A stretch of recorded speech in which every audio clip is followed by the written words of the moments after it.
Hello, everyone. I just want to, I wanted to make a video.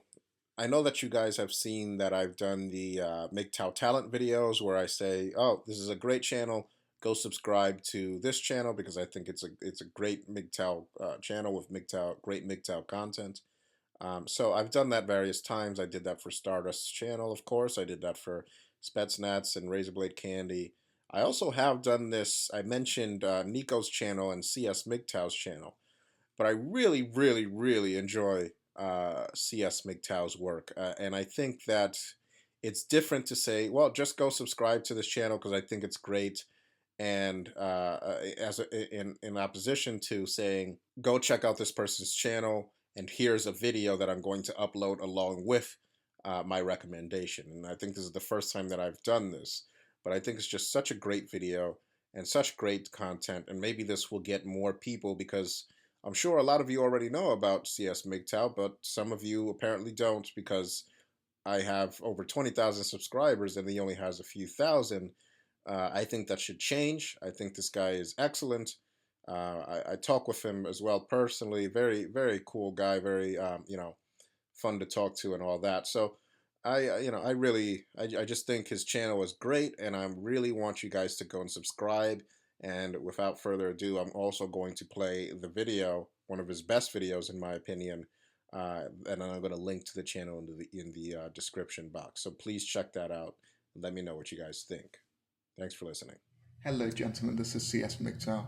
Today I want to review the manosphere and our place in it as MGTOW. There's been a bit of recent bickering between well-known manospherians such as Matt Forney. His unceasing attacks on MGTOW, however, are not the issue at hand here. The discussion, for me at least, is much, much bigger than one person.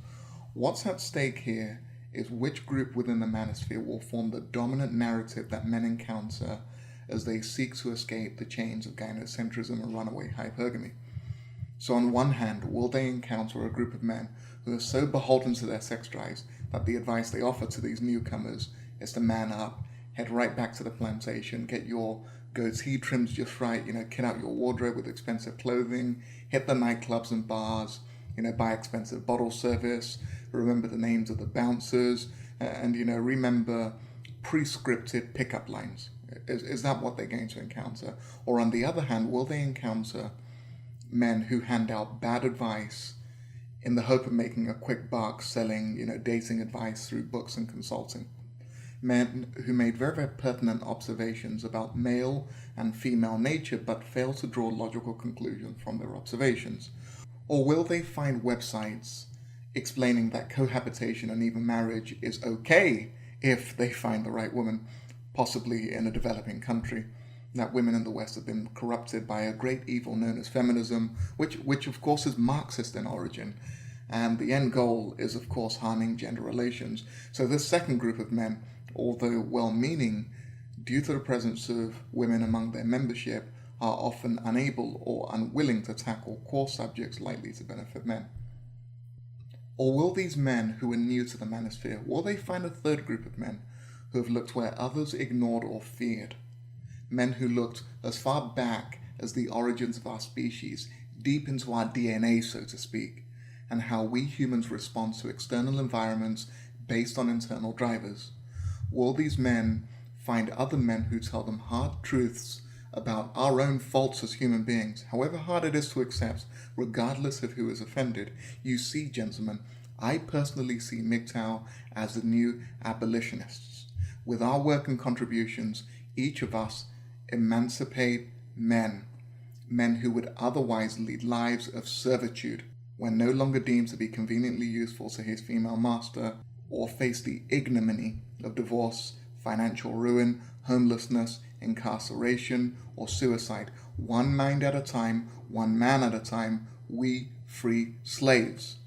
However, as with the end of slavery, the change in sentiment towards slavery as an inherently evil practice came well before the change in legislation prohibiting the ownership of slaves. We can take some very, very valuable lessons from this. Firstly, our fight has never been political. And I say this with all due respect to my MRA friends, of which there are many. I respect and honor your work, but this is not a political issue. We firstly have to persuade wider society and ourselves that men are indeed human beings worthy of respect, dignity, life, and liberty. This is so fundamental a concept that it's worth repeating. Social sentiment must always precede changes in legislations. The current criminal justice process in the West has been shaped over thousands of years, where humans followed chivalric laws designed first and foremost in all practical terms to benefit women. This is a major part of why we see differences in sentencing between the genders, why women are awarded primary caregiver status in the overwhelming majority of child custody battles, because the vast majority of the public believe that a child's place is by the mother. The laws are merely a reflection of this belief and long-held norm. When you see women such as Tiffany Stevens caught plotting to murder her husband and then walk free with zero consequences, the link to this is in the description bar.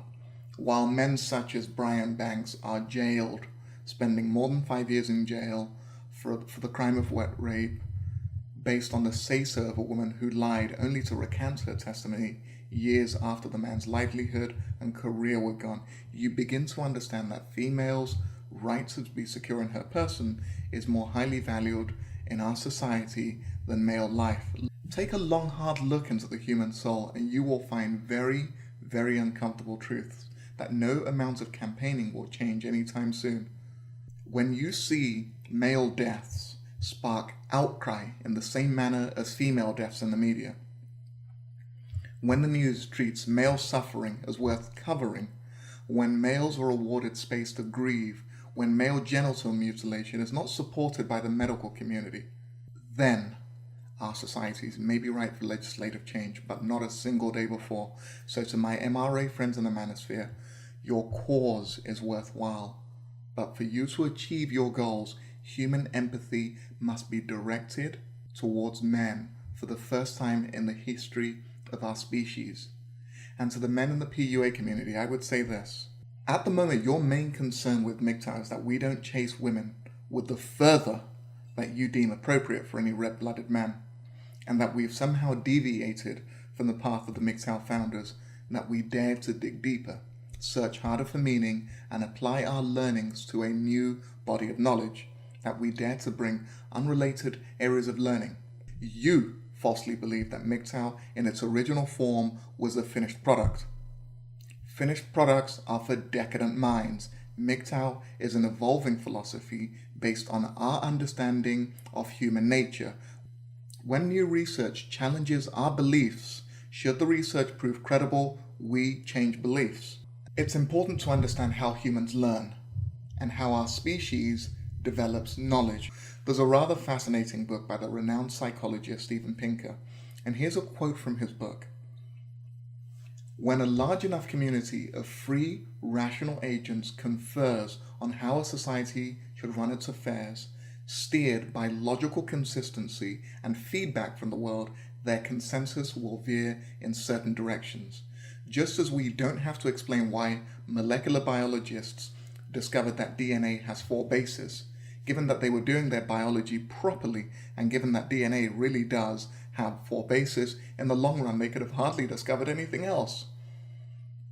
We may not have to explain why enlightened thinkers would have argued against African slavery, cruel punishment, despotic monarchs, and the execution of witches and heretics with enough scrutiny by disinterested, rational, and informed thinkers. These practices could not be justified indefinitely. Once a community of thinkers enters a realm of understanding, they will be forced in certain directions regardless of their material surroundings. So, to the PUAs out there, try to understand that the reason why we have given up on marriage, settling down, or even relationships and becoming worker drones is that the evidence has forced us in a certain direction. For the first time in history, legions of men took a long, hard look at human nature, and we discovered hard, uncomfortable truths about ourselves as humans. And for the first time, we had a repository that documented what we considered previously to be isolated behavioral traits on the part of the human female. This, combined with the fact that we as a species, at least in the West, no longer want for food and safety led us to question behaviors that we deemed better suited to an earlier age, an age that you look back at with fondness, but we recognize as exploitative and physically dangerous to men. When analyzing the data, both from learned experts, diverse areas of studies, and individual observations, we could not have come to other conclusions. Our actions followed logically on the basis of what we found. We observed that male-female relationships in many areas of importance to us individually had become zero-sum. And you're now mad that we place a high enough value on our lives not to throw them away. So we find ourselves in the same manosphere with groups who cannot and will not allow their actions to follow from their observations, who blind themselves to truths and hope things were better. Playing among children can be fun. Yes, the toys are colorful. However, no real learning can be facilitated unless we, as MGTOW, are among peers. Now, I'm not suggesting this must be a goal for all MGTOW to learn. I scarcely want to be accused of being a MGTOW elitist or subjugating my subscribers to a philosophy of learning for learning's sake. What I do suggest is that we may have outgrown the manosphere. The manosphere has become a straitjacket, unable to escape basic logical fallacies that end up having to be debunked again and again. Some of the more recent of which being, for example, that the family unit is somehow the building block of civilization. Another being that, women against feminism are our allies. Or, for example, that MGTOW are somehow advocating celibacy. We still have to debunk the false dichotomy of either advocating for political change or chasing boss gangs as the only two possible options for a man. And of course, we still have the issues of the ideas and opinions of women being placed over that of men. Even women who have very, very little to say have larger channels than MGTOW who bring out theories and do the heavy intellectual lifting. We still have the issue in the manosphere of it's the obsession of reducing the size of the state, which has been shown again and again to be an impossible task. The polarization of complex issues into left-right politics, despite deeper underpinnings. Segments of the manosphere are clutching onto failed and discredited ideas that in many ways have become their mantra. The manosphere as a whole is fast becoming a graveyard of intellectual ideas, much like the modern version of medieval witch hunts set forth by the papacy to root out and exterminate heresy among the faithful. We just have doxing, shaming, and attack video, not from feminists, but from idiots like Matt Forney, Davis, MJ Urini, Roosh V, and the clown Aaron Clary. Men who have set themselves up as an intellectual bodyguard for their lost treasure, the family unit and 2.0 children. Major portions of the manosphere are wed steadfastly to values that seem to be getting in the way of solving male problems. Long-held values that worked well in the past, but today cause to obfuscate, confuse, and stifle men. Firstly, we have the joint PUA-MRA devotion to mending relations with women. Perhaps to get a visual idea on why this is unlikely to work, let's take a look at a video. It's a pretty famous TED Talk by Professor Frans de Waal. He's a Dutch primatologist. And the talk was titled Moral Behavior in Animals. And I'm going to add a little bit of explanation to this video afterwards, but it's worth taking a look at. Much more cooperative and empathic than they're given credit for. And so I started getting interested in those issues and studying that in other animals. So these are the pillars of morality. If you ask anyone what is morality based on, these are the two factors that always come out. One is reciprocity, and associated with it is a sense of justice and a sense of fairness. And the other one is empathy and compassion. And human morality is more than this. But if you would remove these two pillars, there would be not much remaining, I think. And so they're absolutely essential. So let me give you a few examples here. This is a very old video from the Turkish Primate Center where they train chimpanzees to cooperate. So this is already about 100 years ago that we were doing experiments on cooperation. And what you have here is two young chimpanzees who have a box, and the box is too heavy for one chimp to pull in. And of course there's food on the box, otherwise they wouldn't be pulling so hard. And so they're bringing in the box. And you can see that they're synchronized. You can see that they work together. They pull at the same moment. It's already a big advance over many other animals who wouldn't be able to do that. And now you're going to get a more interesting picture, because now one of the two chimps has been fed. So one of the two is not really interested in the task anymore.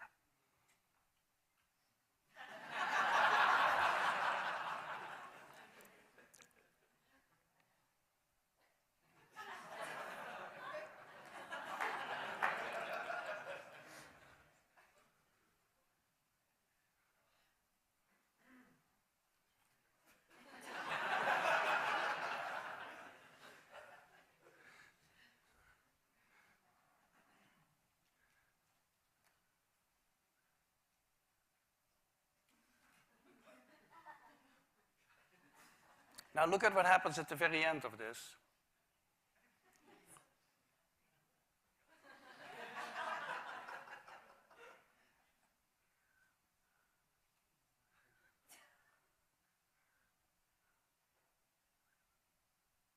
He takes basically everything. So there are two interesting parts about this. One is that the chimp on... Now, do you notice that when the chimp on the left has food, you see how unwilling it becomes to help the other chimp? Even though it knows that the other chimp is, likely experiencing hunger because, of course, it was fed right in front of the other chimp. When one group or person has their needs met, what's the likelihood of this group voluntarily reaching back to help others? Evidence from our closest relatives suggests that this possibility is probably remote. Secondly, there is the issue of reciprocity. Women had an incentive to toe the traditionalist line up to about 60 years ago, before they could participate in an industrial labor force and before social safety nets. However, and I say this to the traditionalists and the neo-masculinity brigade, you no longer have anything that women want or need. Your status as a protector to her is now carried out by the police, whom she respects and fears more than she fears and respects you. And of course, she has an army of white knights who will voluntarily bash other men for grievances that you might consider trivial. Your status as a provider is now handled by her employer, or in some cases, increasingly, social welfare.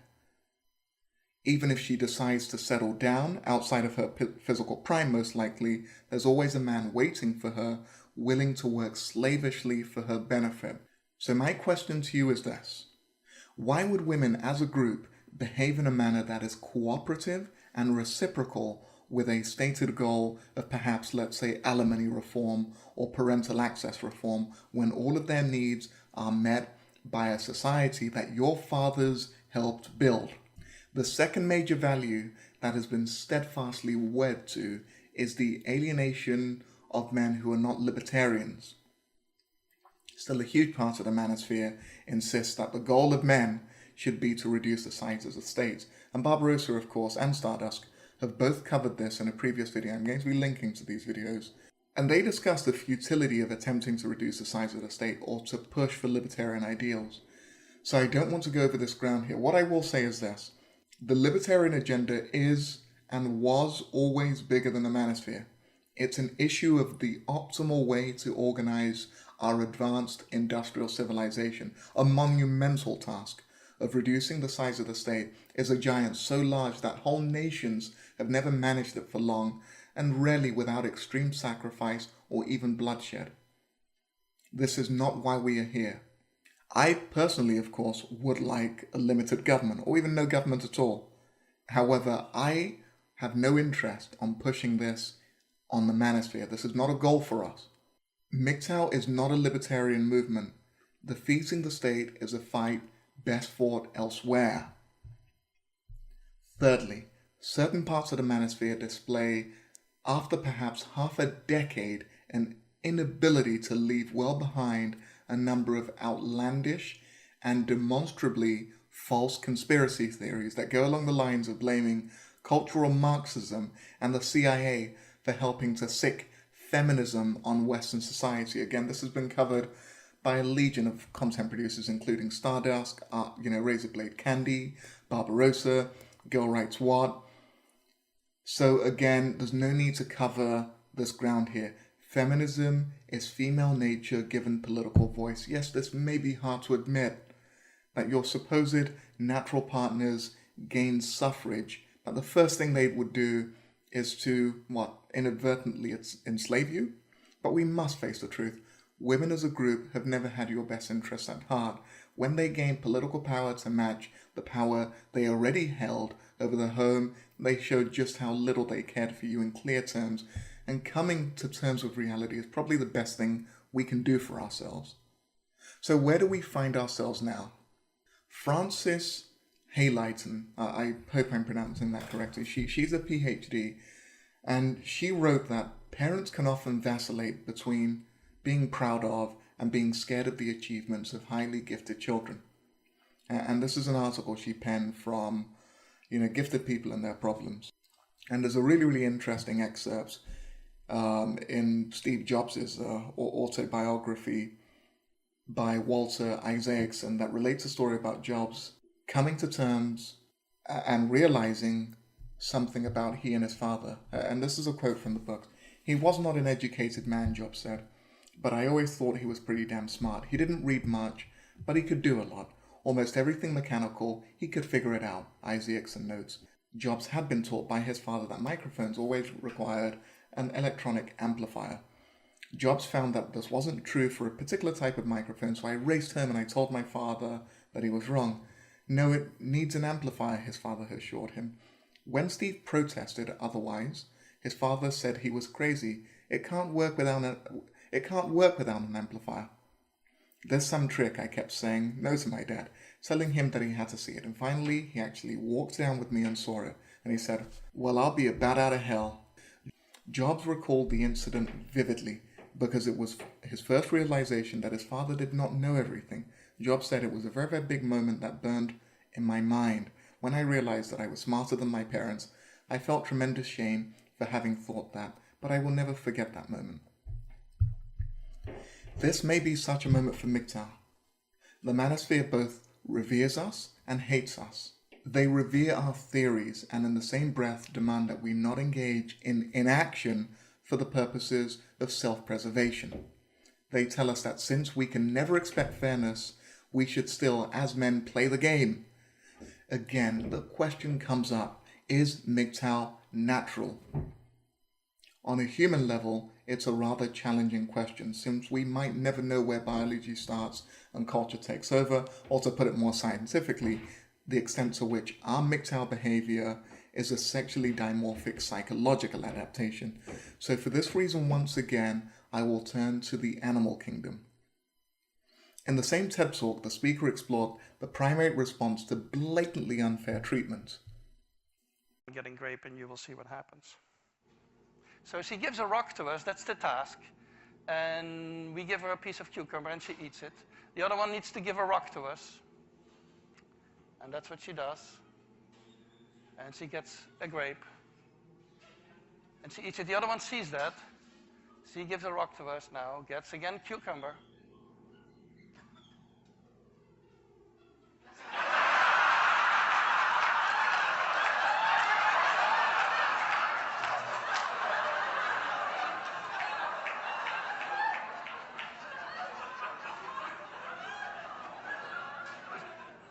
She tests the rock now against the wall. She needs to give it to us. And she gets cucumber again.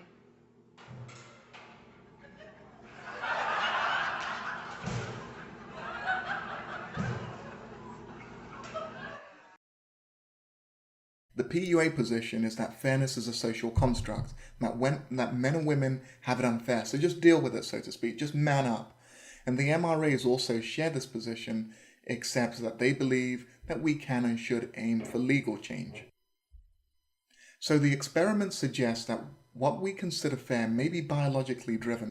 That is, that primates have an evolutionary driven aversion to inequality. During the evolution of cooperation, it may have become critical for individuals to compare their own efforts and payoffs with those of others. Negative reactions may occur when expectations are violated. One theory proposes that aversion to inequality can explain human cooperations within the bounds of the rational choice model, and may in fact be more inclusive than previous explanations. However, evidence now suggests that this sense of fairness is a human universal, in that it has been shown to prevail in a wide variety of circumstances and cultural variations. However, we are not the only cooperative animals, hence inequality aversion may not be uniquely human. Many highly cooperative non-human species seem to be guided by sets of expectations about outcomes of cooperation and the division of resources. This video demonstrates that a non-human primate, the brown capuchin monkey, responds negatively to unequal reward distribution in exchanges with a human experimenter. The monkeys refused to participate when they witnessed the other monkey obtain a more attractive reward for equal effort. The effect was amplified if the partner received such a reward without any effort at all. These reactions support early evolutionary origins of inequality aversion, and we as MGTOW are partially, through our non-participation, responding to unequal reward and effort distribution. When we witness a society running to a large degree for the benefit of women, refusing to participate is quite natural, and so is being angry. It's a response to the environment. When you find women coasting through life, on government subsidies, affirmative action, when you see softer sentencing for women who commit the same crimes as men, then the only option left to you is non-participation. You see, I can understand if a man gets upset at what he sees, even if we can't do a damn thing to change it. And the fact is that the other parts of the manosphere either shame us for seeing through the blatant hypocrisy right in front of us, or they demand that we, behave like Sisyphus, who was compelled to roll, an immense boulder up a hill, only to watch it roll back down, repeating this, action forever. This may be a time for us to disassociate ourselves from the manosphere. We have nothing in common with the PUA or the Neo-Masculinity Brigade, whatever the acronym. They share our genitalia and some of our theories, but few of our aims. So how do we go about disassociating ourselves from the manosphere? On a practical level, this means not being baited by PUAs whose sole mission, it seems nowadays, when they're not being assaulted in cities, of course, is to accuse MGTOW of being basement-dwelling virgins, as if there's something actually wrong with that. Even if, let's say, we are basement-dwelling virgins, who the hell cares?